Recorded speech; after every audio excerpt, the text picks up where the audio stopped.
করে সেদিন করে না। একটা সুস্থ পেশেন্ট রক্তের জন্য যখন ব্লাড ব্যাংকে যায় তখন সে গ্রুপটা দেখে এই রক্তের গ্রুপটা কি, সে না বি এ পজিটিভ না বি পজিটিভ, সেটা ভাগ করে রক্তটা দেওয়া হয়। মানুষ যদি আপনার আমার মধ্যে জ্ঞান থাকতো তাহলে আজ হিন্দু মুসলমানের মধ্যে ঝামেলা হতো না, ওই বন্ধুরে আমার অশান্তির বাতাবরণ হতো না। এক মুসলমান সুবহানাল্লাহ অপর মুসলমানের জন্য ভাই আপনারা কান করে শোনেনি, নামাজ পড়লে আমাকে প্রকৃত ইমানদার বলা হয়নি, রোজা করলে আমাকে প্রকৃত ইমানদার বলা হয়নি, হজ করলে আমাকে প্রকৃত ইমানদার বলা হয়নি। আল্লাহর নবী 1400 বছর আগে বলে গেছেন প্রকৃত ইমানদার ওই ব্যক্তি যে প্রতিবেশীর সঙ্গে সৎভাবে জীবন যাপন করলো। প্রকৃত ইমানদার ব্যক্তি সেই যে প্রতিবেশীর সঙ্গে সৎভাবে জীবন যাপন করলো। প্রতিবেশী কাকে বলে? বাড়ির আশপাশে 40টা ঘর নিয়ে প্রতিবেশী, বাড়ির চতুর্থরে 40টা ঘর নিয়ে প্রতিবেশী। আমরা ছোটবেলায় পড়েছি কয়েকটা বাড়ি নিয়ে একটা পাড়া, কয়েকটা বাড়ি নিয়ে একটা পাড়া, কয়েকটা পাড়া নিয়ে একটা গ্রাম, কয়েকটা গ্রাম নিয়ে একটা গ্রাম পঞ্চায়েত, কয়েকটা পঞ্চায়েতে একটা ব্লক, কয়েকটা ব্লক নিয়ে একটা হয় থানা। বন্ধুরে আমার কয়েকটা থানা নিয়ে একটা জেলা, কয়েকটা জেলা নিয়ে একটা রাজ্য, কয়েকটা রাজ্য নিয়ে একটা দেশ, কয়েকটা দেশ নিয়ে একটা মহাদেশ। এইভাবে আমরা পড়েছি প্রতিবেশীর চতুর্থরে বাড়ির আশপাশে 40 ঘর নিয়ে প্রতিবেশী।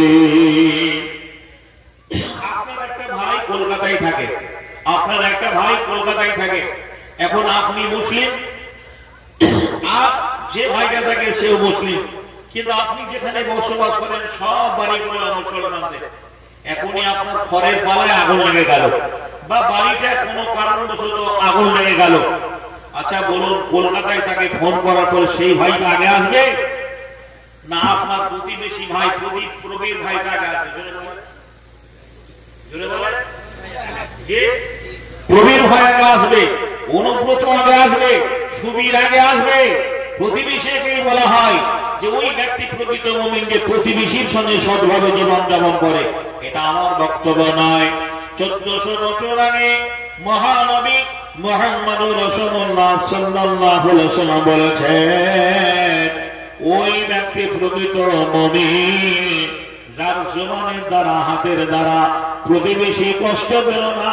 আল্লাহর নবী বললেন আয়েশা রে প্রতিবেশীর সঙ্গে তুমি সেইভাবে ব্যবহার করো, কোন ভালো মন্দ রান্না হলে পরে প্রতিবেশীর বাড়িতে হাদিয়া শুরু পৌঁছে দাও।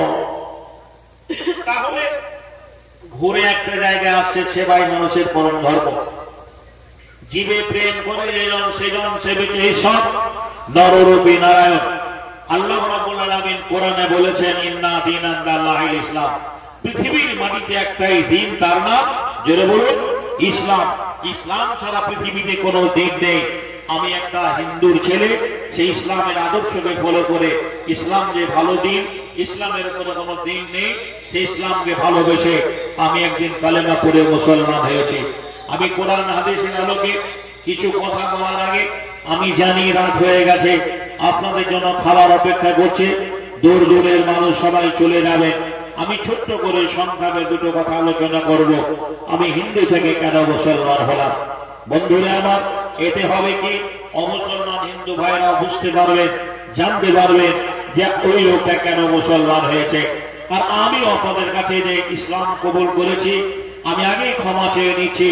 আমি কোন ধর্মকে ঘৃণা করি না, প্রত্যেকটা ধর্মের প্রতি আমার শ্রদ্ধা ভক্তি ভালোবাসা রয়েছে।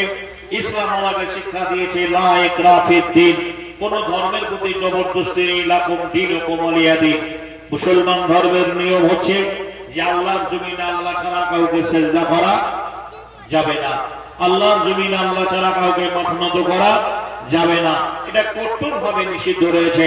আমার মুসলমান হিন্দু ভাইরা, আল্লাহর জমিনে পৃথিবীতে এমন একটা সৃষ্টি জীব নেই যার পুজো ওরা করে না, কিন্তু ওদের পুজো প্রসঙ্গে কি বলেছে, শ্রেষ্ঠ পূজা কাকে বলে?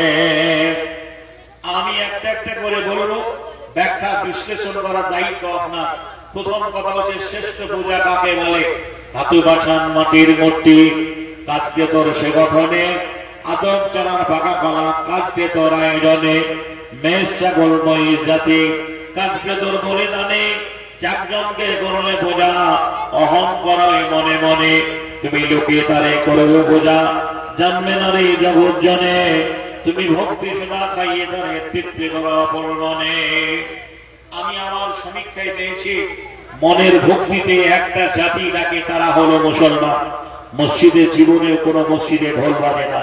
আচ্ছা দুনিয়ার কোন মসজিদে ঢোল বাজতে দেখেছেন? কোন বাদ্যযন্ত্র বাজাতে দেখেছেন?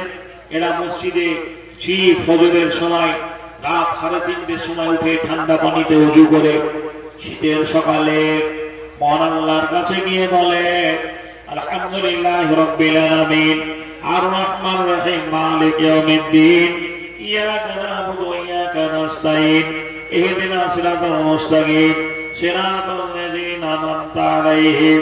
এরা মনের ভক্তিতে ডাকে। দেখা গেল না আমাকে ওই দিন কবুল করতে হবে। ভাই কাজ করে বলা যাবে না হেদায়েতের মালিককে।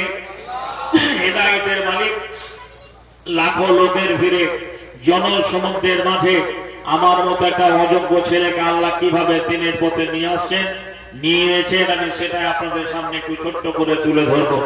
দেখুন আমি একটা সত্যই হিন্দুর ছেলে। আমার বাবার নাম হীরেন কুমার রাজেন্দ্র। বাবা একজন শিল্পী। আপনারা ইব্রাহিম নবীর নাম শুনেছেন।